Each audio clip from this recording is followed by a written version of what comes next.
জানি না আজ কেউ ফুল তুলেছে কি না, গাছে এত ফুল যে দেখে মন আর মানলো না। তাই ভাবলাম ফুলগুলো একটু আপনাদের সাথে শেয়ার করি।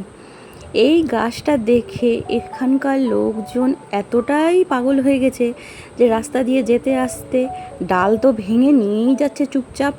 তার উপর যারা চুপচাপ নিচ্ছে না তারা জিজ্ঞাসা করছে একটা ডাল আমাকে দিবেন, আমি গাছ লাগাবো। এই গোলাপি জবাটা এত এখানে ফেমাস হয়ে গেছে। তো গাছ ভরে জবা ফুল ভরে আছে। তো আমি পূজার জন্য আজকে অনেক ফুল তুলে নিয়েছিলাম। তো ভাবলাম এই ফুলগুলো আপনাদের সাথে শেয়ার করি, যে আপনাদেরকেও ভালো লাগবে। বাগান পুরো জবা ফুলে ভরে গেছে। সকালে যারা হাঁটতে যায় তারা তো ফুল তুলেই, তার উপরেও এতগুলো ফুল আছে। তার মানে ভাবা যাচ্ছে যে গাছে কতগুলো ফুল হয়েছে।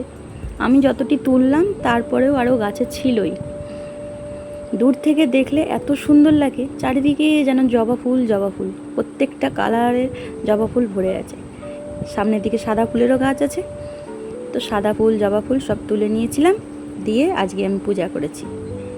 তো দেখুন আজকে আমার ঠাকুর ঘর একদম ফুলে ফুল হয়ে আছে। ভালো লাগলে অবশ্যই লাইক, সাবস্ক্রাইব, শেয়ার করে আমার পাশে থাকবেন।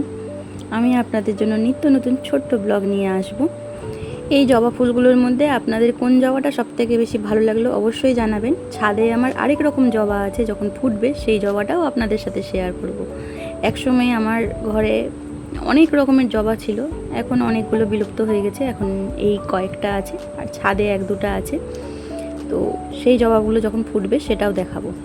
তো আজ এই পর্যন্ত, আবার দেখা হচ্ছে নতুন কোনো ছোট্ট মিনি ব্লগ নিয়ে। সবাইকে জানাই জয় শ্রীরাম, রাধে রাধে।